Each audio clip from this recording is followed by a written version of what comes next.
Hello बच्चों। तो देखिए आज हम फिजिक्स क्लास 11th में यूनिट 5th के अंतर्गत कोणीय संवेग संरक्षण का नियम पढ़ेंगे। तो कोणीय संवेग संरक्षण क्या होता है? जिस प्रकार आपने रैखिक गति में संवेग संरक्षण का नियम पढ़ा था, और रैखिक गति में संवेग संरक्षण का नियम क्या होता था कि यदि किसी वस्तु पर कोई बल नहीं लगाया जाए तो उसके संवेग में कोई परिवर्तन नहीं होता है। अर्थात ये नियम जो होता था कि किसी वस्तु के संवेग में परिवर्तन की दर उस पर लगाए गए बल के अनुक्रमानुपाती होती है। ठीक है। घूर्णन गति में रेखीय संवेग की जगह आ जाता है कोणीय संवेग। तो कोणीय संवेग किस पर डिपेंड करता है? बल आघूर्ण पर। तो किसी वस्तु के कोणीय संवेग में परिवर्तन की दर उस पर लगाए गए बल आघूर्ण के अनुक्रमानुपाती होती है। ठीक है। वहाँ पर रेखीय संवेग में परिवर्तन की दर लगाए गए बल के अनुक्रमानुपाती होती है रैखिक गति में। कोणीय गति में कोणीय संवेग में परिवर्तन की दर उस पर लगाए गए बल आघूर्ण के अनुक्रमानुपाती होती है। ठीक है। तो इसी को आज हम पढ़ेंगे। तो देखिए हमारा क्वेश्चन है कोणीय संवेग संरक्षण का नियम लिखिए तथा सिद्ध कीजिए। कोणीय संवेग संरक्षण का नियम लिखिए तथा सिद्ध कीजिए। तो मैं पहले इस नियम को लिख रहा हूं। तो देखिए किसी वस्तु के कोणीय संवेग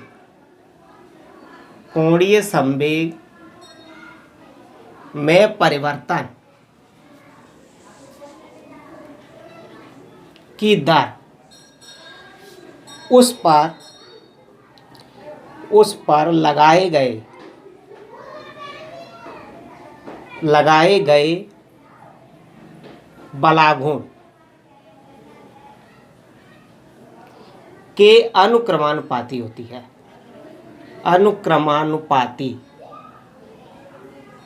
है।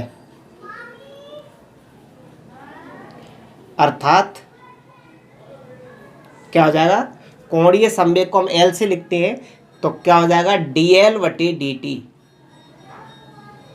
जो क्या होगा? कोणीय संवेग में परिवर्तन की दर किसके अनुक्रमानुपाती होती है? लगाए गए बल आघूर्ण के अनुक्रमानुपाती होती है। अर्थात टाउ अनुक्रमानुपाती dL/dt। ठीक है। इसको समानुपाती को हटाएंगे तो एक नियतांक लगा देंगे। तो टाउ बराबर के dL/dt,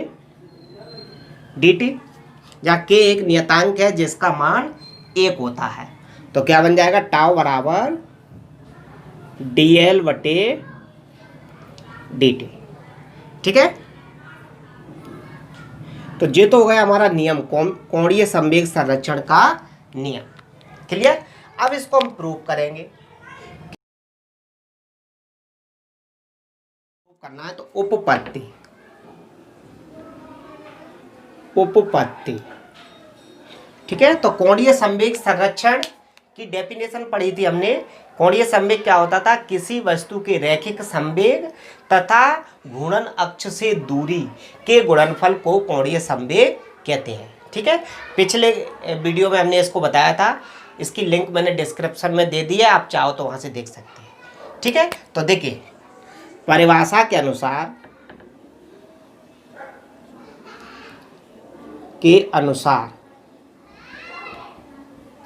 कोणीय संवेग बराबर या कोणीय संवेग L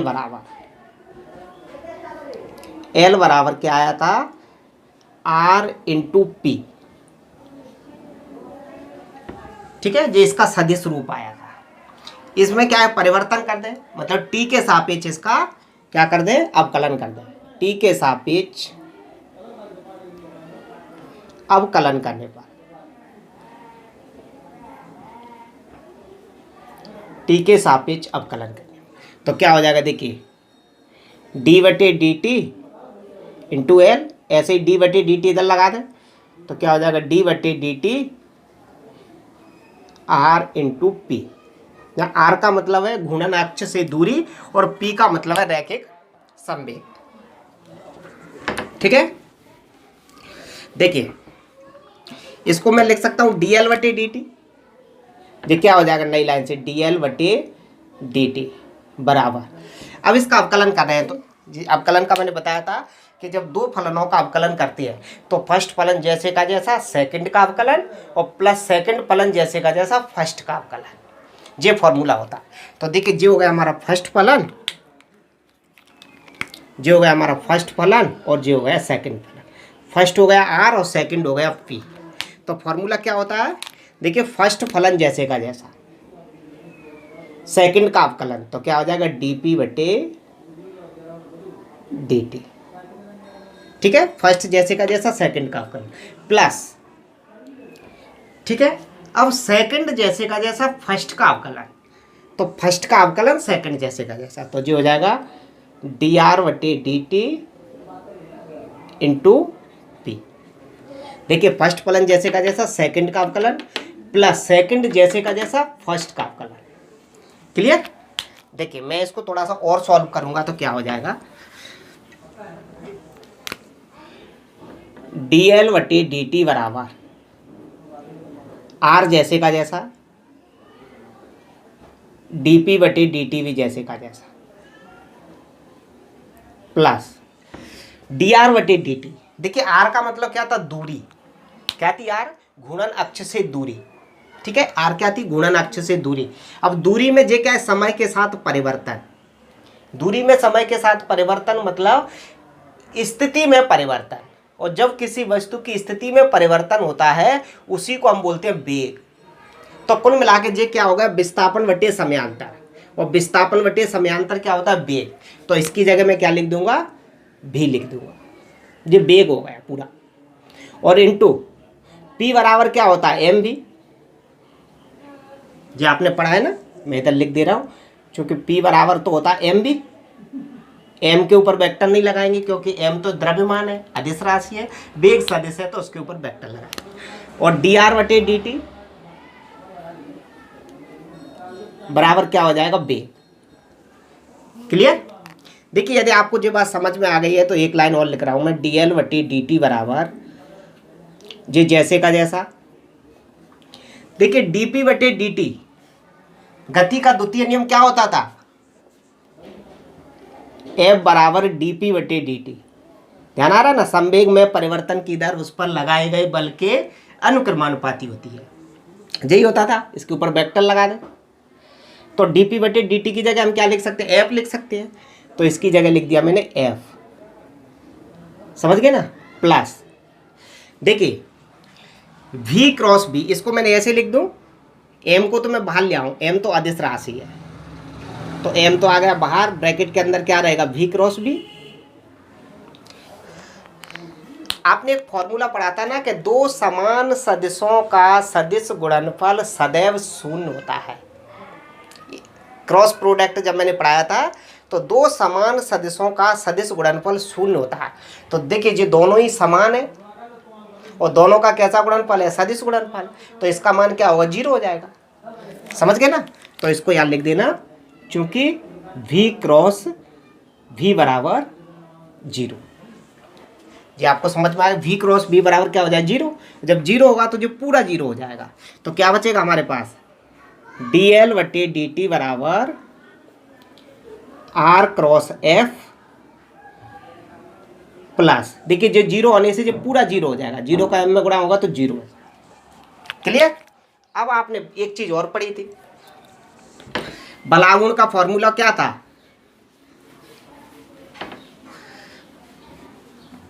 ये था ना, टाउ बराबर r क्रॉस f। तो इसकी जगह हम क्या लिख देंगे, टाउ लिख देंगे। तो क्या बन जाएगा, dl बटे dt बराबर ये हो जाएगा टाउ। समझ गए ना। तो यही हमारा कोणीय संवेग संरक्षण का नियम है। अब देखिए इसके आगे क्या हो जाएगा, यदि बाह्य बलागुण शून्य हो तो निकाय का कोणीय संवेग संरक्षित रहता है। ठीक है, यानी कि यदि कोई वस्तु, जिस प्रकार से यदि कोई वस्तु रेखीय गति कर रही है और उस पर कोई बल नहीं लगाया जाए तो वस्तु के वेग में कोई परिवर्तन नहीं होता था। यहाँ पर यदि कोई वस्तु घूर्णन गति कर रही है और उसके ऊपर कोई बलागुण आरोपित ना किया जाए तो उसके कोणीय संवेग में कोई परिवर्तन नहीं होता है, अर्थात उसका कोणीय संवेग नियत रहता है। ठीक है, तो इसी बात को मैं लिख रहा हूं कि यदि टाउ बराबर 0, यानी कि उस पर कितना बल आघूर्ण आरोपित हो रहा है, 0, समझ गए ना। तब क्या हो जाएगा, जी वैल्यू इसमें रख दें, तब dl बटे dt बराबर 0, त्रिज्या गुणा कर देंगे तो क्या आ जाएगा, dl बराबर 0 का dt से गुणा होकर 0 हो जाएगा। इसका हम समाकलन कर दें, इधर लिख रहा हूं मैं, समाकलन करने पर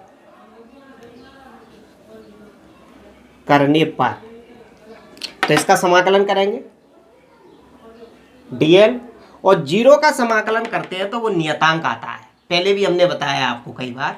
तो 0 का समाकलन करेंगे तो क्या आएगा, नियतांक, और नियतांक का अवकलन करेंगे तो 0 आ जाता है। ठीक है, अब dx का समाकलन x होता है तो dl का कितना हो जाएगा, l, तो l बराबर नियतांक। तो इसका मतलब ये हुआ कि यदि किसी वस्तु पर बाह्य बलागुण 0 है तो उसका कोणीय संवेग नियत रहता है। ठीक है, तो इसी बात को मैं लिख दे रहा हूं, अर्थात बाह्य बलागुण की अनुपस्थिति में, अर्थात बाह्य बलागुण की अनुपस्थिति में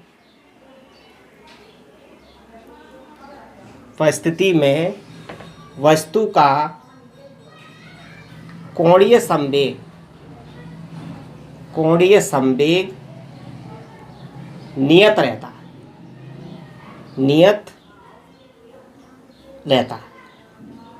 अर्थात जी आप समझ गए, L बराबर नियतांक।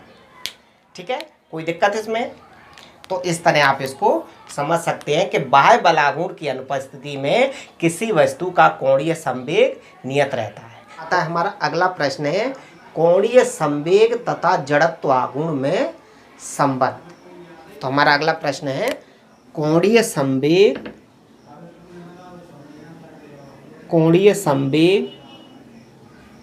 तथा जड़त्व आघूर्ण में संबंध। कोणीय संवेग तथा जड़त्व आघूर्ण में संबंध। ठीक है, तो देखिए हम इसमें कैसे संबंध स्थापित करेंगे। कोणीय संवेग होता है L और जड़त्व आघूर्ण होता है I। तो L और I एक दूसरे से किस प्रकार से संबंधित होते हैं, क्लियर। तो देखिए हम जानते हैं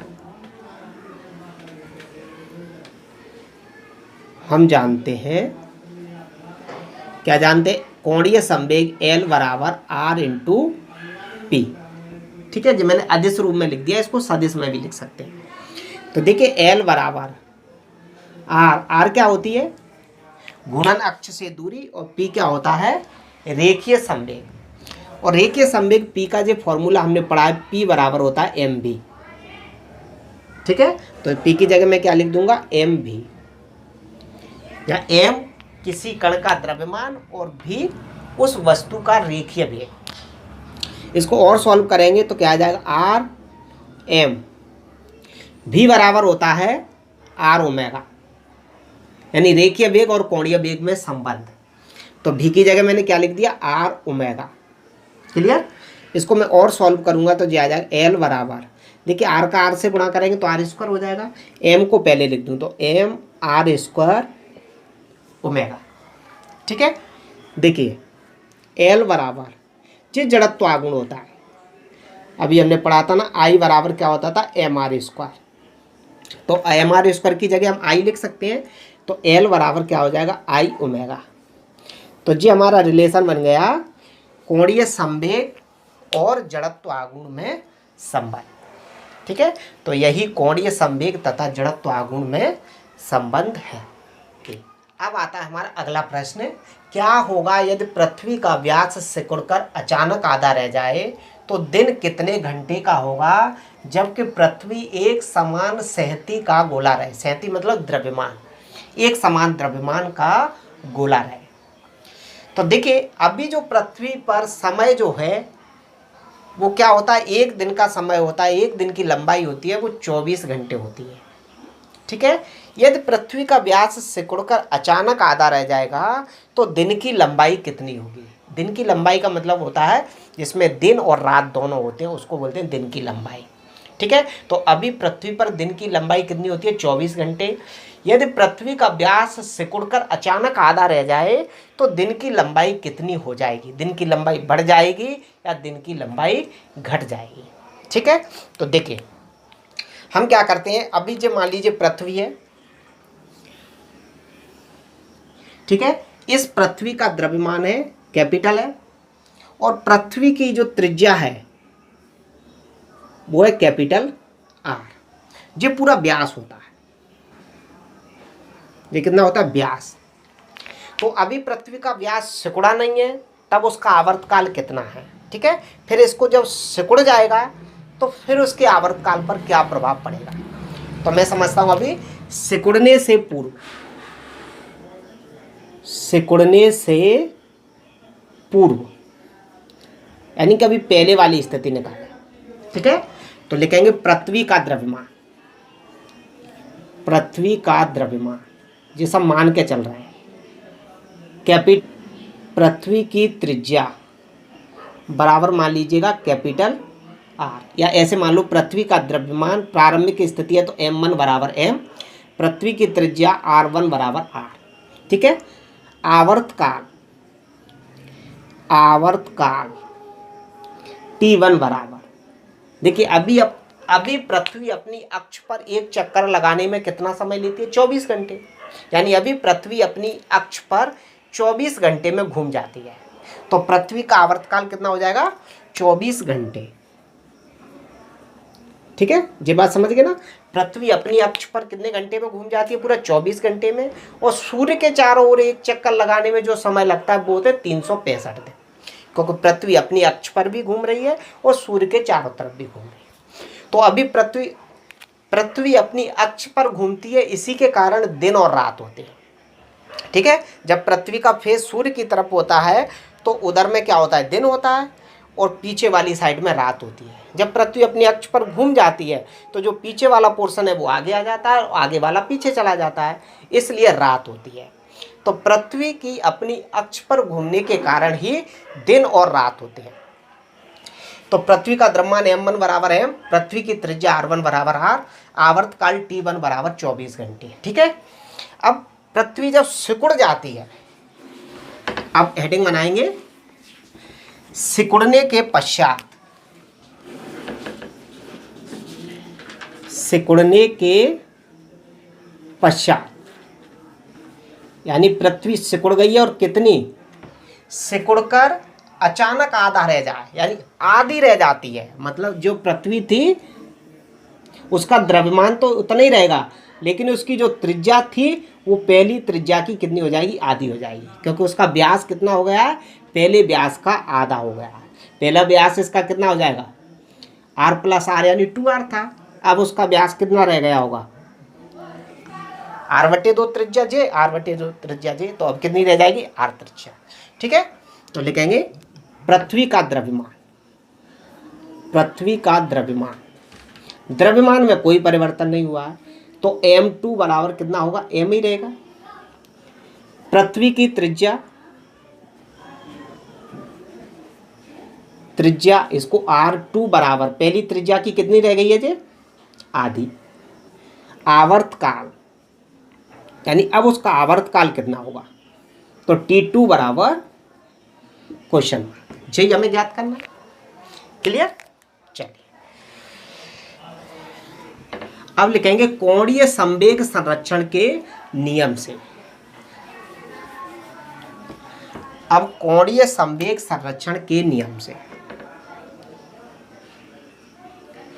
कोणीय संवेग संरक्षण के नियम से। ठीक है, इसका मतलब क्या हुआ, देखिए पृथ्वी अपनी अक्ष पर घूम रही है, तो कैसी गति कर रही है, घूर्णन गति कर रही है। और घूर्णन गति में कौन से बल लगता है, बलागुण कार्य करता है।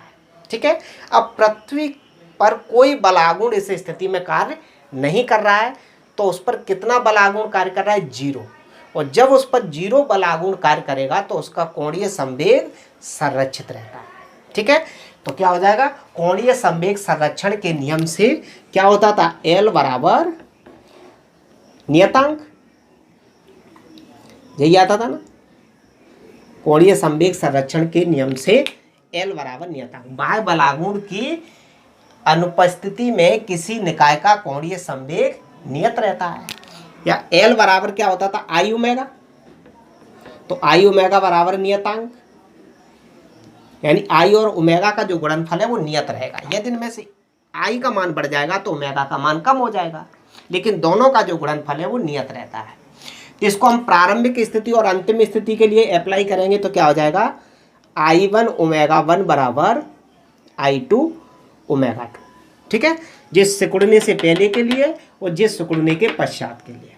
आई क्या होता है, जड़त्व आघूर्ण, और ओमेगा होता है क्या है, कोणीय वेग। तो देखिए गोले का किसी अक्ष के परितः जड़त्व आघूर्ण होता है 1/2 mr², यानी कुल मिला के मैं ये लिख दूं, द्रव्यमान इंटू दूरी का स्क्वायर। तो द्रव्यमान क्या हो जाएगा, m1, और दूरी यानी त्रिज्या r1²। और ओमेगा बराबर होता है 2π/t। देखिए आई बराबर तो क्या हो जाएगा, mr², और ओमेगा बराबर होता है 2π/t। जब भी हमने जड़त्व आघूर्ण ज्ञात किया था। ठीक है, तो देखिए m1 r1² और जो हो जाएगा 2π/t की जगह t बराबर, ऐसे इधर m2 r2² और जो ओमेगा की जगह हो जाएगा 2π/t2। इसको साइड से लिख देना आप। ठीक है, वैसे गोले का उसके अक्ष के परितः जड़त्व आघूर्ण होता है 1/2 mr², लेकिन 1/2 इधर आता है, 1/2 इधर आता है, 1/2 से 1/2 कैंसिल ही हो जाएगा, तो हमने सीधा सीधा लिख दिया है। देखिए 2π से तो 2π कैंसिल हो जाएगा, जो बचा है वो रख दो और वैल्यू पुट अप कर दो। तो m1 की वैल्यू कितनी है, m, और r1 की वैल्यू r, और t1 की वैल्यू कितनी आई थी, 24, बराबर m2 की वैल्यू भी m, r2 की वैल्यू कितनी है, r/2। इस पर वर्ग है तो वर्ग लगा दो, और t2 की वैल्यू हमें ज्ञात करना है। समझ गए इस बात को। जब इसको मैं और सॉल्व करूंगा तो देखिए जो हो जाएगा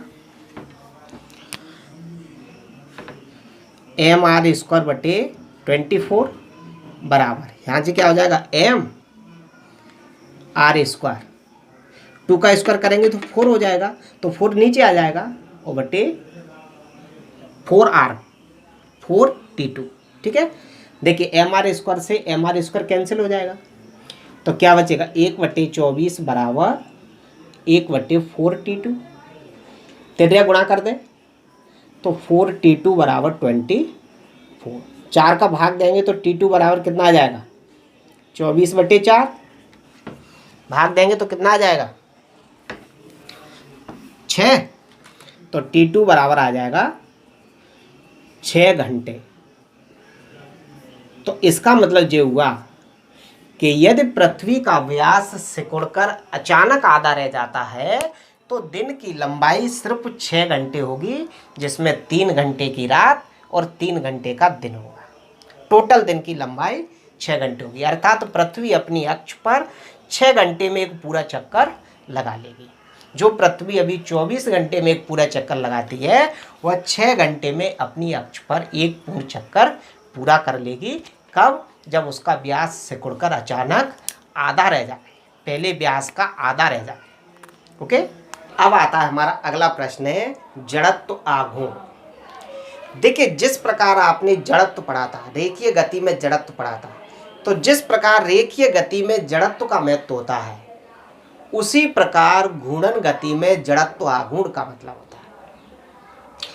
रेखीय गति में जड़त्व का क्या मतलब होता था कि यदि कोई वस्तु स्थिर है तो वह स्थिर ही रहेगी, और गतिशील है तो वह गतिशील ही रहेगी जब तक उस पर कोई बाहरी बल आरोपित ना किया जाए। ठीक है, इसी प्रकार यदि कोई वस्तु घूर्णन गति कर रही है, तो यदि कोई वस्तु घूर्णन गति कर रही है तो वो गतिशील ही रहेगी। यानी कि यदि कोई वस्तु घूर्णन गति में यदि गतिशील है तो वो गतिशील ही रहेगी, और स्थिर है तो स्थिर ही रहेगी जब तक उस पर कोई बलागुण आरोपित ना किया जाए। ठीक है, वहां पर कोई बल आरोपित नहीं किया जाता तो वस्तु के वेग में कोई परिवर्तन नहीं होता था। यहाँ पर यदि वस्तु पर कोई बलागुण आरोपित ना किया जाए तो वस्तु के जड़त्व आगुण में कोई परिवर्तन नहीं होता है।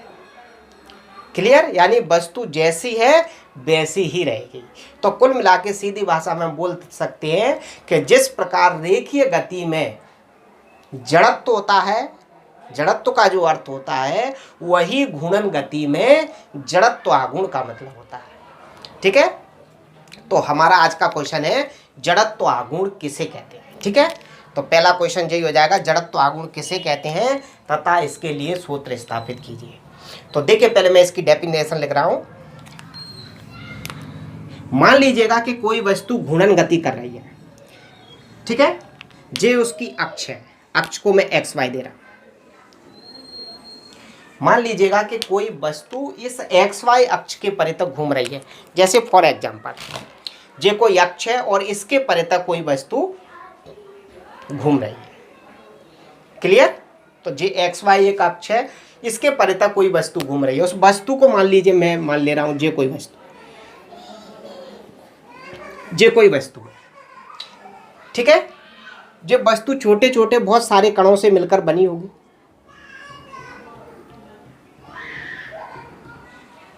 ठीक, ये वस्तु छोटे छोटे बहुत सारे कणों से मिलकर बनी होगी। क्लियर? मान लीजिएगा कि ये कोई कण है, या कोई भी कण मान लीजिए, ये कोई कण है जिसका द्रव्यमान है m, और इस कण की इस घूर्णन अक्ष से जो दूरी है वो दूरी है r। तो इस कण का जड़त्व आगुण क्या होगा? तो देखिए, इसकी डेफिनेशन लिख रहा हूं। किसी वस्तु, या कण भी लिख सकते हैं, किसी वस्तु के द्रव्यमान तथा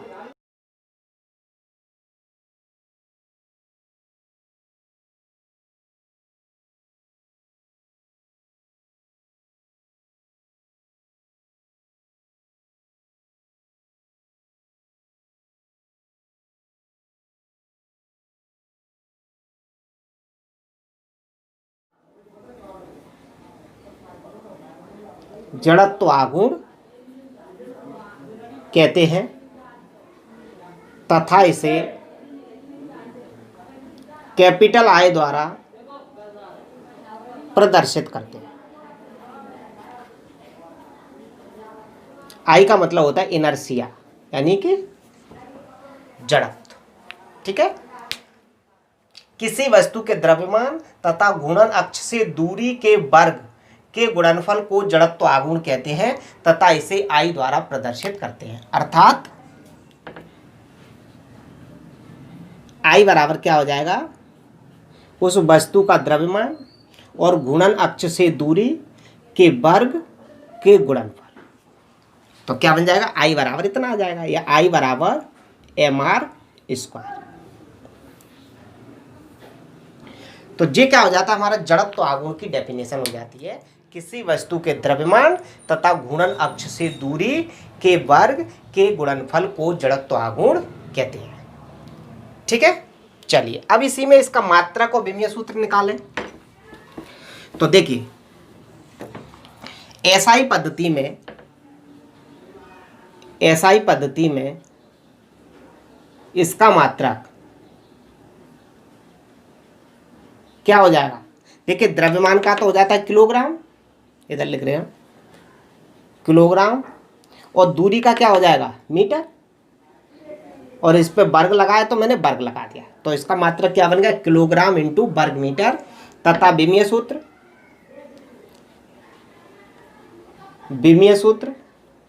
क्या बन जाएगा? देखिए, द्रव्यमान का तो हो जाएगा m, और जो दूरी है तो इसका हो जाएगा l, इसकी घात 2 है तो इस पे घात 2 लग जाएगी, विमा 2 हो जाएगी। t नहीं है तो t 0। तो इसका विमीय सूत्र क्या हो जाएगा, Ml2T0 होता है। ठीक है, यह एक अदिश राशि है।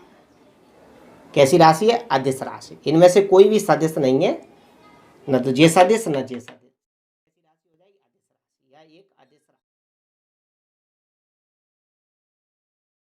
तो जे जड़त्व आघूर्ण का क्या आ गया, डेफिनेशन आ गई।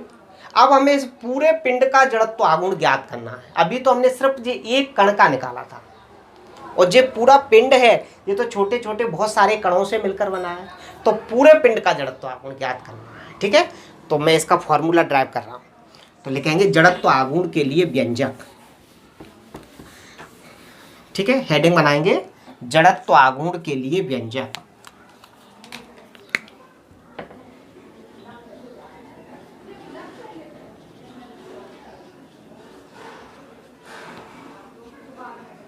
व्यंजक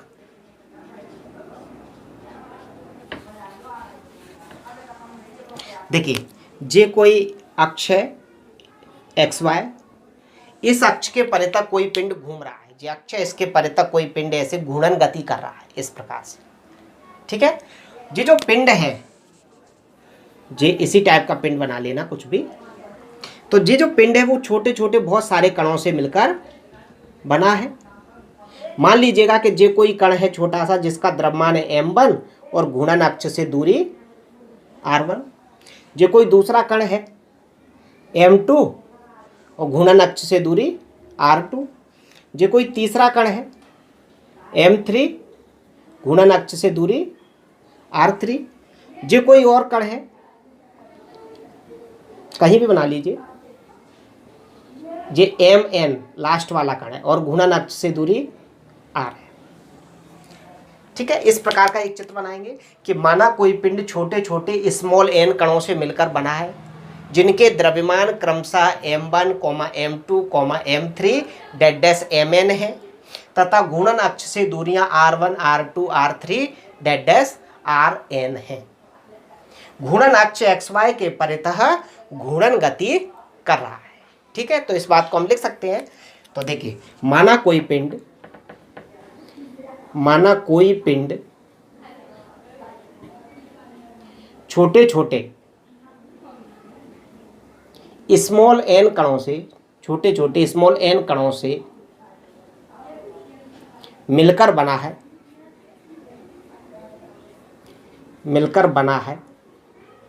जिनके द्रव्यमान क्रमशः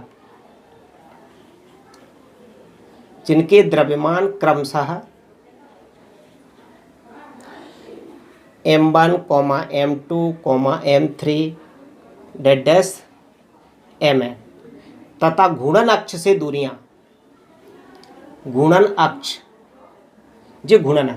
अक्ष से दूरियां क्रमशः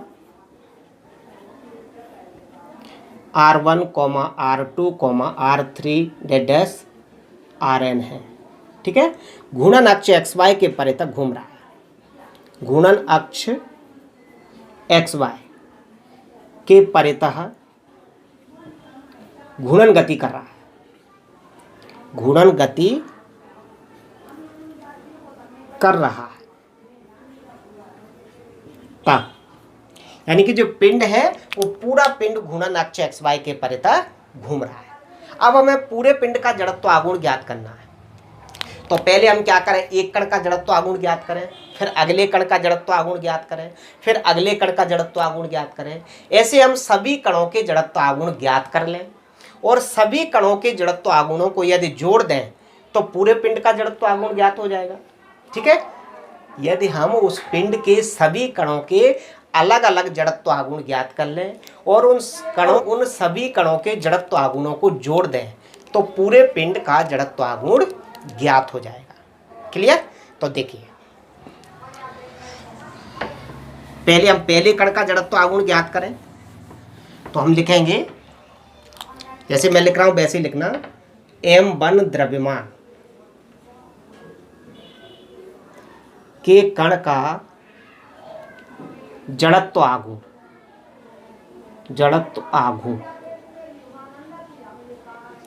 इसको I1 बराबर मान लें, पहले कण का है तो, ठीक है। तो I1 बराबर पहले कण का द्रव्यमान कितना M1 और पहले कण की गुणन अक्ष से दूरी R1। क्या होता है जड़त्व आघूर्ण की परिभाषा, द्रव्यमान इंटू दूरी का वर्ग, पहले कण का इसलिए 1 लगा दिया, ठीक है। इसी प्रकार अब दूसरे कण का ज्ञात करें तो दूसरे कण का द्रव्यमान कितना M2, तो M2 द्रव्यमान के कण का जड़त्व आघूर्ण क्या हो जाएगा, इसको I2 बराबर मान लें तो क्या बन जाएगा M2R2²। अब तीसरे का निकालें तो इसी प्रकार तीसरे कण का द्रव्यमान कितना M3, तो M3 द्रव्यमान के कण का जड़त्व आघूर्ण, इसको I3 मान लें तो I3 बराबर M3R3², ठीक है। अब चौथे का निकालना, पांचवें का निकालना, छठवें का निकालना, ऐसे तो बहुत सारे कण हैं, तो सभी का हम निकालेंगे नहीं। इसके बाद हम क्या कर देंगे, 3 लाइन डैश डैश कर देंगे कुछ ऐसे,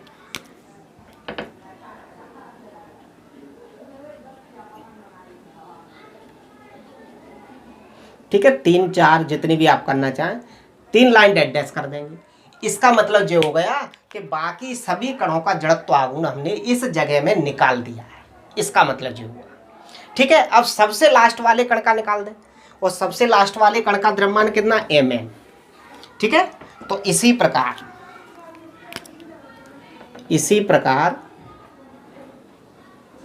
Mn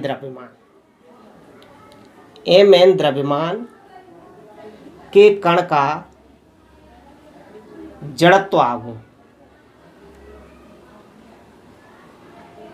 क्या हो जाएगा, In बराबर इस कण का द्रव्यमान कितना है Mn और घूर्णन अक्ष से दूरी कितनी R है, ऊपर के फॉर्मूले में होता है। तो इस तरह हमने सभी कणों के जड़त्व आघूर्ण ज्ञात कर लिए। हमने क्या किया, सभी कणों के जड़त्व आघूर्ण ज्ञात कर लिए।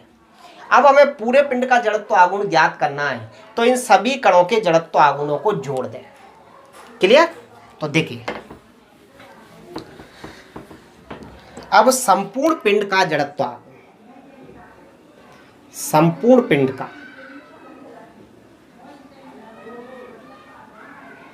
जड़त्व आघूर्ण,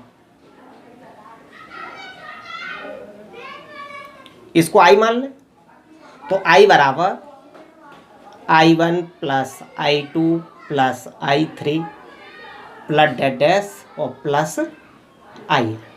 इसका मतलब सभी कणों के जड़त्व आघूर्णों को हमने जोड़ दिया। सबकी वैल्यू रख दें, मैं इधर से लिख रहा हूं थोड़ा। तो देखिए I1 का मान है M1R1² प्लस इसका मान है M2R2², इसका मान है M3R3² प्लस डैश डैश और इसका मान है MnRn²। क्लियर? अब देखिए जी राइट साइड में आपको क्या दिखाई दे रहा है, सभी कणों के जड़त्व आघूर्णों का योग। पूरे पिंड का जड़त्व आघूर्ण ज्ञात किया है, तो जी राइट साइड में क्या आया है, सभी कणों के जड़त्व आघूर्णों का योग। क्लियर? इसको हम यदि शॉर्ट में लिखना हो तो ऐसे लिख सकते हैं, वैसे तो जी हमारा यहाँ भी खत्म हो जाता है, यहाँ तक भी छोड़ देंगे तब भी जी ज्ञात हो गया।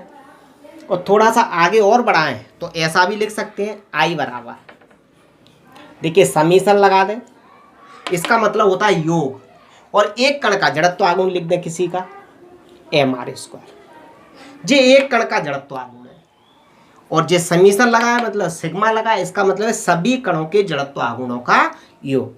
तो ऐसा भी लिख सकते हैं, ठीक है। नीचे लिख देंगे यही जड़त्व आघूर्ण के लिए व्यंजक है, यही जड़त्व आघूर्ण के लिए व्यंजक है, जो पूरे पिंड के जड़त्व आघूर्ण का व्यंजक हो जाता है। ठीक है, तो इस तरह हमारा यह क्वेश्चन समाप्त होता है। देखिए अब आता है हमारा अगला प्रश्न, और अगला प्रश्न है विघूर्णन त्रिज्या या परिभ्रमण त्रिज्या या घूर्णन त्रिज्या किसे कहते हैं और इसके लिए सूत्र स्थापित कीजिए। ठीक है, घूर्णन त्रिज्या या विघूर्णन त्रिज्या किसे कहते हैं, इसके लिए सूत्र स्थापित कीजिए। क्लियर। तो देखिए मैं इसके बारे में बता रहा हूं आपको। ये तो हो गया हमारा क्वेश्चन। सपोज कीजिएगा कि जी हमारा कोई पिंड है, समझना इसको, ये कोई छोटा सा पिंड है फॉर एग्जांपल, ये छोटे छोटे बहुत सारे कणों से मिलकर बना है। ठीक है, पूरे पिंड का द्रव्यमान है कैपिटल M। पूरे पिंड का जो छोटे छोटे कणों से मिलकर बना है, उन सभी कणों के द्रव्यमानों को जोड़ देंगे तो पूरे पिंड का द्रव्यमान आ जाएगा, और पूरे पिंड का द्रव्यमान है कैपिटल M। इस पूरे पिंड का द्रव्यमान किसी एक बिंदु पर केंद्रित होगा, जिसको हम द्रव्यमान केंद्र बोलते हैं। पूरे पिंड का द्रव्यमान सपोज कीजिए यहां पर केंद्रित है, इस बिंदु पर, तो ये क्या कहलाएगा, इस पिंड का द्रव्यमान केंद्र कहलाएगा। क्लियर। और यह पिंड किसी अक्ष के परितः घूम रहा है। मान लीजिएगा कि वो कोई अक्ष है XY, इस अक्ष के परितः घूम रहा है। इस अक्ष से उस द्रव्यमान केंद्र तक की जो दूरी है, इसको मैं K मान ले रहा हूं। ठीक है, तो देखिए घूर्णन या विघूर्णन, अब ये ऐसे घूम रहा है और पूरे पिंड का द्रव्यमान कहां पर है, एक बिंदु पर केंद्रित है, इस बिंदु पर। तो इस घूर्णन अक्ष से इस बिंदु तक की जो दूरी होगी वो ही कहलाएगी हमारी विघूर्णन त्रिज्या। डेफिनेशन बहुत ही सिंपल है, घूर्णन अक्ष से द्रव्यमान केंद्र तक की दूरी को विघूर्णन त्रिज्या या परिभ्रमण त्रिज्या या घूर्णन त्रिज्या कहते हैं, और इसे कैपिटल K द्वारा प्रदर्शित करते हैं। तो यही हमारी डेफिनेशन है, मैं लिख रहा हूं। घूर्णन अक्ष से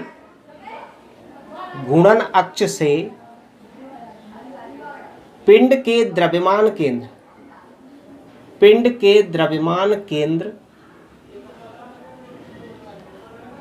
तक की दूरी को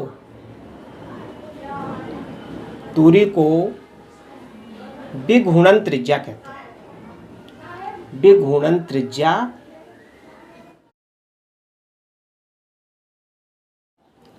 तथा इसे K द्वारा प्रदर्शित करते हैं। K द्वारा प्रदर्शित करते हैं।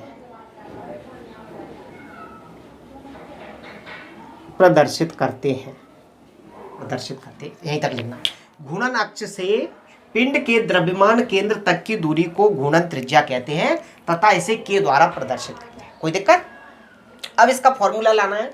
तो देखिए मान लीजिएगा कि जो पूरा पिंड है जिसका द्रव्यमान है कैपिटल M और इसकी घूर्णन अक्ष से दूरी कितनी है K, जो कि घूर्णन त्रिज्या है।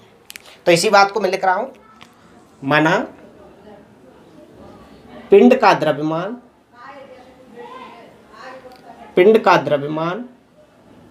कैपिटल M तथा घूर्णन त्रिज्या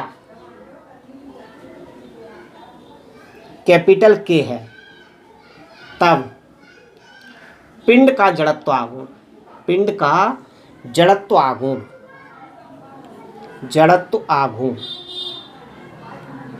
क्या आ जाएगा, I बराबर क्या होता है, द्रव्यमान इंटू दूरी का स्क्वायर। तो द्रव्यमान कितना हो जाएगा M और दूरी का स्क्वायर यानी कि K का स्क्वायर। तो इस पिंड का जड़त्व आघूर्ण कितना आ जाएगा, ये आ जाएगा। इसको समीकरण नंबर 1 मान लें। एक्चुअली हमें घूर्णन त्रिज्या के लिए फॉर्मूला ड्राइव करना है, इसलिए हम ऐसा कर रहे हैं। क्लियर। तो पहले हमने इस पिंड का क्या कर लिया, जड़त्व आघूर्ण ज्ञात कर लिया डायरेक्ट। अब हम क्या करेंगे, इसी पिंड का जड़त्व आघूर्ण हम एक प्रकार से और निकालेंगे। वो क्या होगा, हम सभी कणों के अलग अलग जड़त्व आघूर्ण ज्ञात करेंगे और फिर इन सभी जड़त्व आघूर्णों को जोड़ देंगे तो पूरे पिंड का जड़त्व आघूर्ण आएगा। और यह जड़त्व आघूर्ण इस जड़त्व आघूर्ण के बराबर ही आएगा, क्योंकि या तो किसी भी वस्तु का जड़त्व आघूर्ण हम डायरेक्ट ज्ञात कर लें या उनके छोटे छोटे कणों के जड़त्व आघूर्ण ज्ञात करें और फिर उन सभी जड़त्व आघूर्णों को जोड़ दें, तो तब भी पूरे पिंड का जड़त्व आघूर्ण आएगा और वह जड़त्व आघूर्ण इस जड़त्व आघूर्ण के बराबर ही आएगा। क्लियर। तो अब मैं क्या कर रहा हूं, इन सभी कणों के जड़त्व आघूर्ण ज्ञात कर रहा हूं। क्लियर। तो देखिए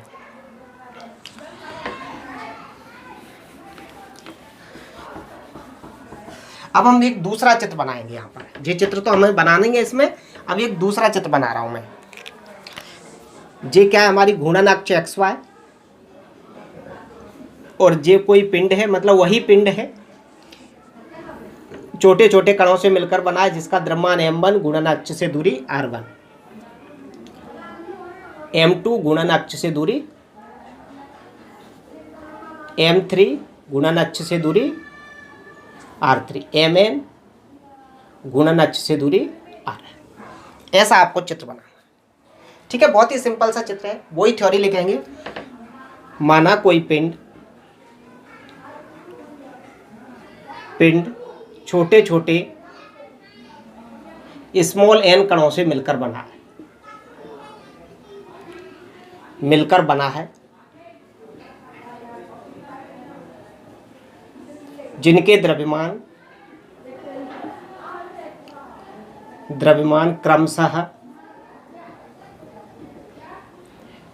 m1, m2, m3 dash mn तथा घूर्णन अक्ष से दूरियां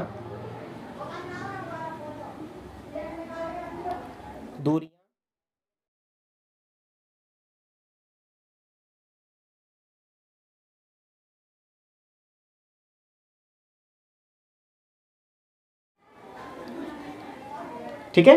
पिंड घूर्णन अक्ष एक्स वाई के परितः घूर्णन गति कर रहा है,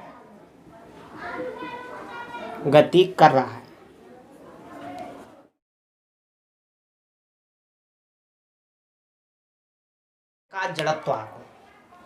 तो हम अलग अलग कणों का निकालें और फिर उन सभी को क्या कर दें, जोड़ दें। तो देखिए कैसे करेंगे। तब संपूर्ण पिंड का जड़त्व आघूर्ण, पूरे पिंड का निकालना, पिंड का जड़त्व आघूर्ण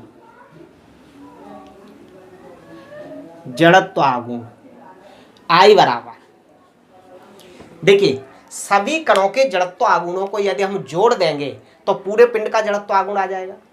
पहले पिंड का जड़त्व आघूर्ण निकालेंगे तो क्या आ जाएगा, m1 r1 स्क्वायर, दूसरे का निकालेंगे तो m2 r2 स्क्वायर, तीसरे का निकालेंगे तो m3 r3 स्क्वायर, लास्ट वाले का निकालेंगे तो mn rn square.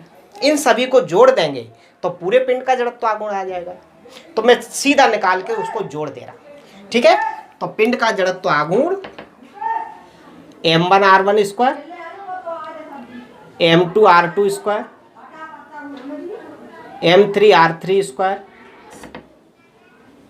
mn rn square. ये सभी कणों का जड़त्व आघूर्ण निकाल के मैंने जोड़ दिया है और इसको समीकरण नंबर 2 मान लें। तो पहले तो हमने पिंड का जड़त्व आघूर्ण डायरेक्ट निकाला था, अब हमने सभी कणों के जड़त्व आघूर्णों को जोड़कर पूरे पिंड का जड़त्व आघूर्ण निकाला है। तो ये आ गया हमारा। अब समीकरण 1 और 2 की तुलना कर दें। समीकरण 1 व 2 की तुलना से तो देखिए दोनों का लेफ्ट इक्वल है, राइट भी इक्वल हो जाएगा।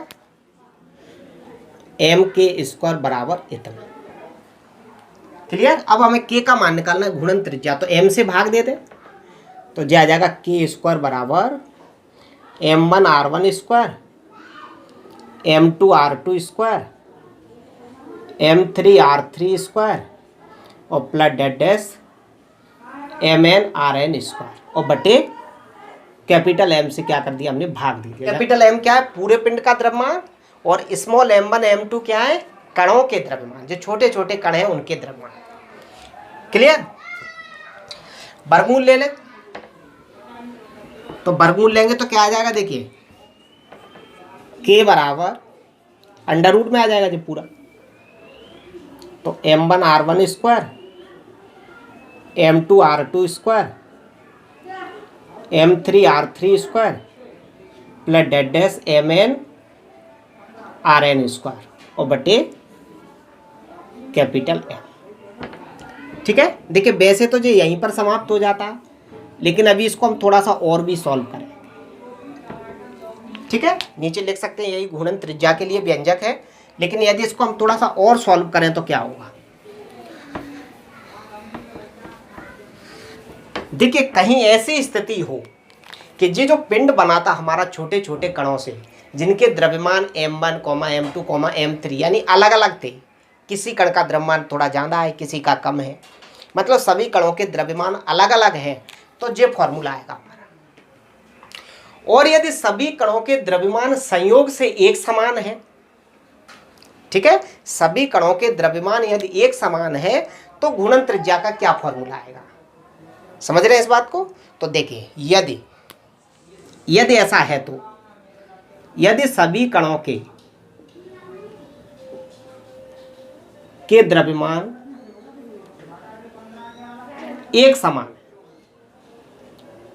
समान है, अर्थात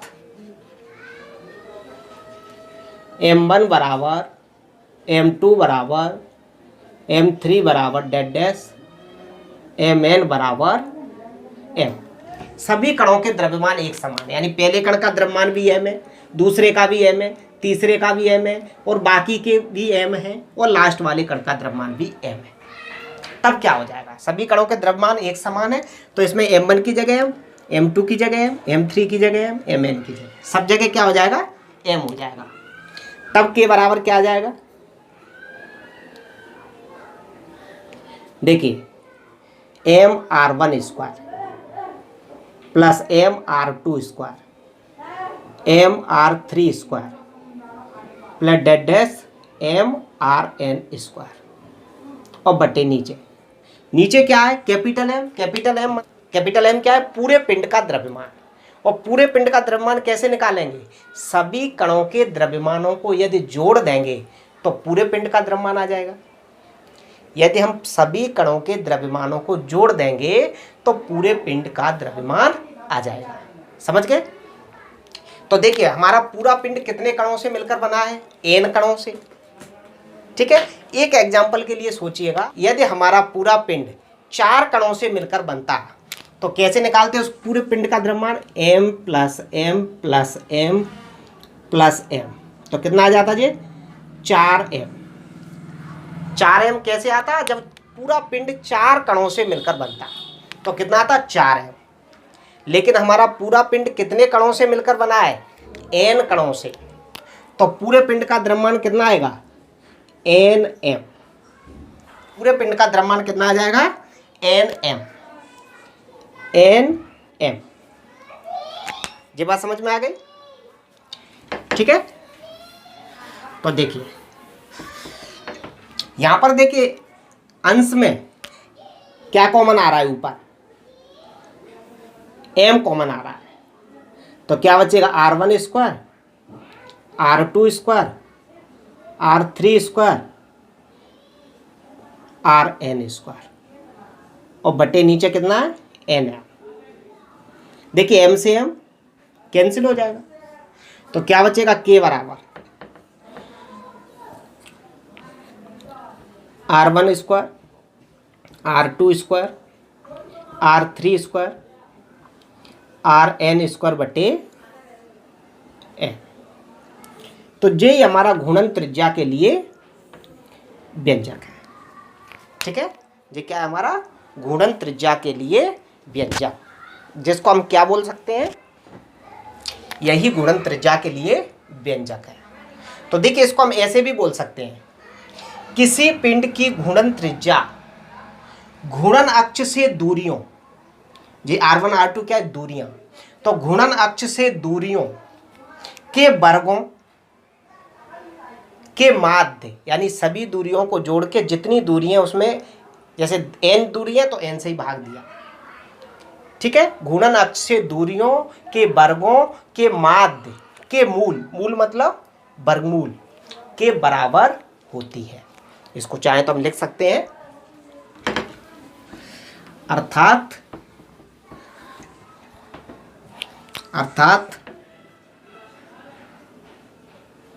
किसी पिंड की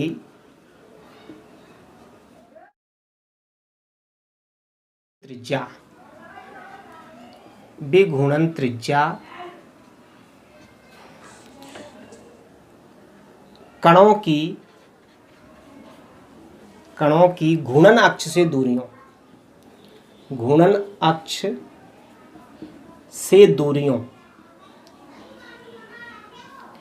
के वर्गों के माध्य के मूल, मूल मतलब वर्गमूल के मूल, वर्गों के माध्य के मूल के बराबर होती है, बराबर होती है। ठीक है, तो इस तरह हम घूर्णन त्रिज्या की डेफिनेशन भी लिख सकते हैं और उसके लिए फॉर्मूला भी ड्राइव कर सकते हैं। ठीक है, तो जो क्वेश्चन हमारे यहाँ पर समाप्त।